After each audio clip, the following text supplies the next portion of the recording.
që për çdo ditë që flasim vret 100 veta në Gaza. Në rast se do të mbaj një minutë heshtje për çdo fëmijë të vrarë në Gaza, sot do të ishin 299 orë e 26 minuta. Në rast se do mbani 1 minutë heshtje për çdo fëmijë të vrarë në Gaza. Dhe në çdo 100 veta që vret në Gaza në ditë, Izraeli 65 janë gra dhe fëmijë.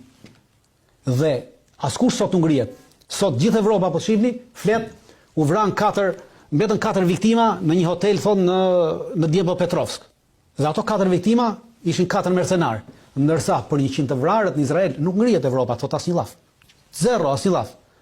Prandaj që Evropa ka kaluar drejt tiranisë dhe drejt fashizmit dhe për krah të fashizmit izraelit të shuarë së një popullate dhe askush nuk ngrihet. Dhe tashmë kemi edhe Greqinë që thotë që po shohim opsionet për dërguar ushtri në ndihmë të Izraelit në Palestinë. Edhe Greqia. Po, Greqia deklaroi dje. Pra, po shohim opsion për dërguar ushtri në ndihmë të Izraelit në Palestinë. A kuptoni për çfarë do të thotë?